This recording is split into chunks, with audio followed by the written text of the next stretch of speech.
Hi everybody. Great. Well, I'm thrilled to be here. As Ellie said, my name is Emily Vail. I'm the Executive Director of the Hudson River Watershed Alliance. What is a watershed? So I define it as the land area that when it rains, water that hits that land will flow to a common water body. And the Catskills are a perfect place to look at and talk about watersheds because, of course, they were a big sedimentary plateau that's eroded over time, right? And so you can really see the impact of water and how water collects across the landscape. And so if we look over at Overlook Mountain, we see this beautiful basin here that is like the perfect depiction of a watershed. And so we can really imagine when it rains, when it snows, that water collects in that area and flows to that common water body, and of course ends up in the Sawkill Creek. This is the Fontaine Kill, which flows into the Sawkill. And so the water that falls on Overlook Mountain on this side ends up coming right around to this point. So there's this really beautiful connection between the mountains and the valley and the streams here that's really visible in the Catskill Mountains. So the Sawkill itself starts on the other side of Overlook Mountain, kind of winds its way around through Woodstock and comes down until it meets the Esopus Creek. So the Sawkill Creek watershed is 42 square miles. The stream itself is about 20 miles, and it's really a beautiful watershed. And those of you who live around here, you know that, right? It's a very healthy watershed, particularly compared to a lot of other streams. And it's a part of the larger Esopus Creek watershed, right? So we can think about watersheds as nested. So we have, this little basin right here on Overlook Mountain. That's a part of the larger Sawkill Creek watershed, which is a part of the Esopus Creek watershed, which is a part of the Hudson River watershed. And so the Hudson River watershed is 13,400 square miles. It extends from Lake Tier-the-Clouds in the Adirondacks all the way down to New York City. That's a huge area, and we know that the watershed influences the quality and quantity of water in the Hudson River proper. So it's really important to take a look at what's happening on the landscape around our rivers and streams to help support their health. So in this case, we are in a floodplain, which is an area that's low-lying, it's adjacent to the stream corridor, and it floods, right? It's supposed to flood. And so it's really great to have this beautiful natural area that's protected, that's able to take on some of that flood water so it doesn't have an impact on roads and houses and infrastructure downstream. A year ago, in October, there was a shrub planting project here through the New York State Department of Environmental Conservation's Trees for Tribs program. So that's trees for tributaries to the Hudson River. And it's a state program that provides free native plantings to plant along streams to help protect that stream corridor. So we call this a stream buffer or a riparian buffer when there's plants between the stream and human activity. And a healthy vegetated buffer is so valuable for water quality.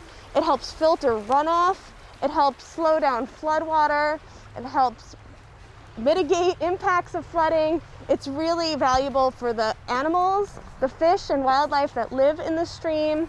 So many benefits. Tree tubes are designed to protect the trees and shrubs from deer browse and other impacts. So giving them a bit of a head start to grow up a little bit taller, get a little bit more of those woody stems so that they stand more of a chance. And there is an expectation that not all of these plants will survive, and so that's why there are so many of them. They also have a weed mat to help them try to compete more against the weeds. But eventually this area will be really lush and vegetated. I know that prior to this it was quite a stand of mugwort, which is an invasive species. And so in addition to the planting, there's a certain amount of maintenance that has to be done to help these plants get hold. And I know that the Woodstock Land Conservancy has been helping to support both the planting and the maintenance of this. So that's trees for tribs. So we've got floodplains, riparian areas, watersheds. We talked a little bit about tributaries. So that's another word that I use a lot. And a tributary is a smaller stream that flows into either a larger stream or a river. So in this case, we have this nice confluence here with the Fontaine Kill meeting the Sawkill. And this is a tributary to the Sawkill Creek proper. So I think we should walk over towards the Sock Hill and talk a little bit more about water quality. I think that's a good transition. Okay. How's that sound? Good. All right, let's do it.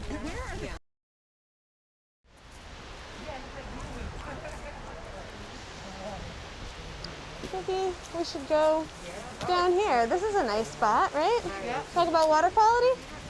Yeah, let's do that.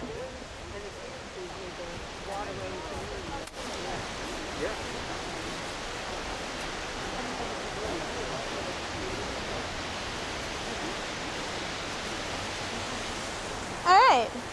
Can you hear me above the roar of the Sock Hill? It's growing. Yes. It's flowing. All right, so here we are at the Sock Hill proper. There's a nice road crossing where we can see plenty of room for flood flows, a bridge instead of a culvert. And I wanted to talk a little bit about water quality specifically. So I mentioned that DEC has a system called stream classifications that says what the best use of a stream might be. And just because that's best use, that's its aspiration, doesn't necessarily mean that it's meeting its best use, right? And so there's a need to collect water quality data to understand how the streams are actually doing. There's a number of different ways that you can do this. One of the easiest and sort of most comprehensive way is to collect benthic macroinvertebrates. And DEC calls this biomonitoring. Now, biomonitoring could also be like blood samples, right? Like, biomonitoring can mean different things. In this context, we're talking about biomonitoring as an indication of how the stream is doing overall based on the critters that are living in the stream. So you can look at the aquatic insects in particular. So many insects have stages of their life where they live in the water, and then they emerge as the flying insects that we know, like mayflies, Dobson flies, right? Caddisflies, stoneflies, those are some of the main ones. But we can check by going into the stream and kicking around and using a net and seeing which of those are present, and we can get a good sense of what the water quality is like, because certain species can only tolerate really healthy streams. So if we see some of those species, it's a really good sign that the stream is overall healthy. If you go to a different site and you only see things like midges or leeches or certain other types of species that are very tolerant of poor water quality, then you say, okay, there's a problem here. This is not a super healthy stream, but it doesn't necessarily give you information on what the problem is. It just tells you there's something that's not quite right here. So DEC and a lot of state programs use this biomonitoring with these benthic macroinvertebrates. So benthic is they dwell on the stream bottom. Macro, you can see them with your eye. And invertebrate, they don't have a backbone, right? So these are insects that live in the stream. And they can use that information as sort of a general picture. It's pretty easy. You don't need special equipment. You just need to know these species. And so the DEC staff uses this, but there are also opportunities for community members to get involved through projects like WAVE. So WAVE is an acronym that stands for Water Assessment by Volunteer Evaluators. And community members can go through a training, start to pick out what a stonefly looks like versus a caddisfly. The caddisflies are my favorite. They build little cases around themselves. They're really fun to find. And you can go out with a net in a certain time period and collect these invertebrates for yourself, send them to the DEC, and they'll be able to use that information to add to their database. DEC staff don't have the staff power to cover every single stream that we know and love, but in our communities, we want to know how our streams are doing. If you had a sample that came back and it showed that there were some problems or showed that maybe it wasn't meeting water quality standards, then you would look and use a different approach. So DEC has 4 different categories. There's no impact, slight impact, and then minor impacts, and then more of an impairment. So you can start to look, where are we falling here? So if you have a problem, or if you want to know more in a different way, you might look at nutrients, right? Nitrogen, phosphorus. What are those levels? If you have really high levels of nutrients, you might have problems like algal blooms or excess weed growth. And those might be coming from septic systems, wastewater treatment plants, fertilizer, and so on. So nutrients is a really helpful indicator. DEC also now has a new program where community members or professionals can get trained and take some nutrient samples. Another way to look at stream health is bacteria. So looking at particularly fecal indicating bacteria that might show if an area is safe for swimming. You can also look at heavy metals. You can look at emerging contaminants, things like atrazine or microplastics, right? So there's all different ways to assess water quality. So a lot of times people will ask, well, how's the water? We have sort of the in-stream conditions, then we have the floodplain and riparian area conditions, we have the watershed conditions. So it tends to be a really complex picture. But when groups come to me and they say, oh, I'm interested in learning more about my stream, you know, the biomonitoring, the benthic macroinvertebrates is a really great place to start. And then it helps to think about what are your conditions in your watershed? So what are you concerned about? Is this a drinking water supply? Is this a swimming hole? You know, have you noticed large-scale algal blooms, right? Those are some of the things you'd want to think about if you were going to start to put together, you know, some kind of a program to take a better look at your stream. We notice that today the stream is pretty muddy, right? And that, if we were looking at that as a water quality parameter, we might look at turbidity or total suspended solids. And so after it rains, we know that the stream will get a little bit muddy because the soils here are such that when it rains, it carries those clayey fine particles that leads to this turbidity. This would be a problem if it stayed like this long term because that sediment can choke out fish and those aquatic insects. But this is not necessarily a problem, right? This is a pretty natural for this type of stream in this type of mountain environment. So, all right, so let's keep walking. Yeah.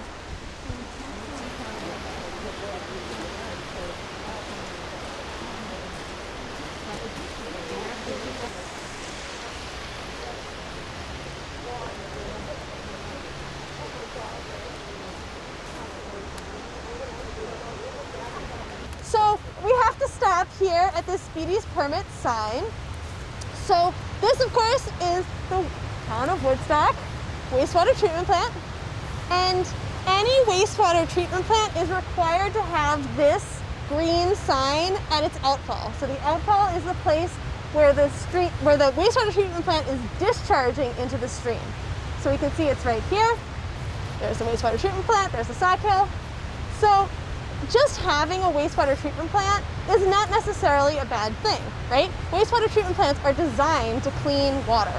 So they collect the water from their designated areas, they treat it here, and they discharge clean water into the stream system.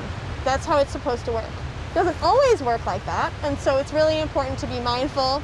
But I want to just give a shout out to wastewater treatment plant operators who are a really, really important part of our watershed system. So Speedy's, that's how we pronounce this word, Speedy's, is the State Pollutant Discharge Elimination System. And this is part of the Clean Water Act, but it's the state permit. And this permit includes certain things like the levels of nutrients that are allowed to be discharged. The different wastewater treatment plants have different levels to which they need to treat their wastewater, and that's all in the Speedy's permit. So again, if you're really interested in getting really nerdy about wastewater systems, you can pull that permit right up and find out, you know, what their limits are for different pollutants. In the past, the Sauk Hill was a drinking water supply, and I'm going to lean on some of my historical interests to tell you that we're coming up on dam number 2, which was originally constructed for the city of Kingston's drinking water supply. So in 1883, the city of Kingston first got municipal drinking water through the Sauk Hill, and I have a copy of this wonderful map from Ulster County that shows exactly where the pipe was laid to bring water from the Sauk Hill all the way to the city of Kingston. And this was really important because prior to that, people in Kingston had gotten their drinking water from wells, but the city was really developing. It wasn't quite a city yet, but the city was developing, and we were too dense to really rely on their local drinking water. The Esopus was not clean enough because, you know, there were factories and they were dumping their waste into the Sophus Creek. The roundout wasn't quite clean enough, and so they looked upstream. This is very, very common for cities to do, to look outside of their municipal boundaries and find a cleaner source of water in a less developed area. So they found the Sawkill. They built 2 different dams that formed reservoirs where that water could be piped right into the city of Kingston to be used for industry, for people's homes, for all kinds of uses. And I have a really great document from the state archives actually that shows the water rates in the late 1800s when they were trying to figure out how much should we charge a pool hall for using municipal water? How much should we charge a bowling alley for using municipal water? How many sinks do you need? You know, what is your water bill gonna look like? So it's really interesting to see how those decisions were being made.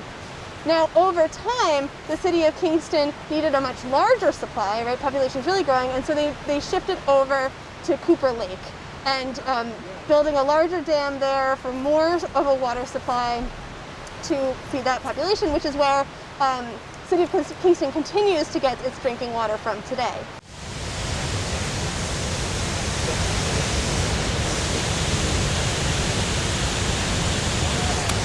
Beautiful, huh? And wherever you do have a typical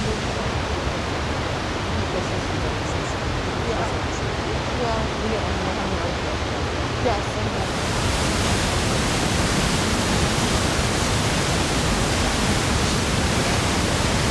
Yeah, again, this was the city of Kingston's drinking water supply, and we can see the pump house over there.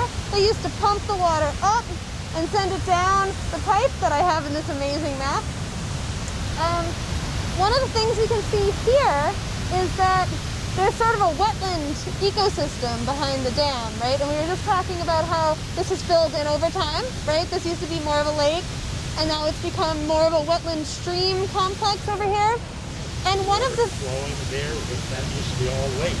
And you can see now that it's really a wetland area. And so one of the things that we see about dams is that it creates an impoundment. So that's the still water behind the dam. And we see, of course, this rushing fall of water on the other side. But this kind of environment where water slows down allows sediment, allows those particles that are in the water to settle out. So when water is moving really fast, it has a lot more power, right? You can imagine rocks and trees being, I mean, you don't have to think hard because you can see that downstream, all of the material that the stream can move. But when the water is slower, the force of the water doesn't have enough power to continue to carry that material, so it'll settle out, right? And so we have these areas that have filled in with sediment over time, creating more of this wetland environment. This is something that's really, really common behind dams. And so there's a need often to maintain, if it's a drinking water supply, to maintain that impoundment for storage, right? To make sure that there's water there. But in this case, we see this sort of nice wetland area. It doesn't mean it's better or worse, it's just a different kind of environment that supports a different kind of habitat that, you know, various birds and wildlife might take advantage of or enjoy. So that's another consideration when thinking about the impact of a dam, is having this area of very still water followed by an area of really intensely flowing water. And so that those physical differences lead to different habitats. And wetlands, of course, are so important for stream health. A lot of people consider wetlands like the kidneys of a watershed system. They filter pollutants, they hold floodwater, they provide really valuable habitat. Wetlands are really, really important, and they can be small, they can be large. In a lot of cases, they aren't protected. And so Max was mentioning that town of Woodstock has a wetlands and watercourse law that includes protection of small wetlands. It is one of the more protective laws around. So I think, you know, for those of you who live in Woodstock and enjoy the Sawkill Creek, that's a really great thing to have in place to make sure that those wetlands are protected so that you have good water quality, reduce the risk of flooding, and great habitat as well.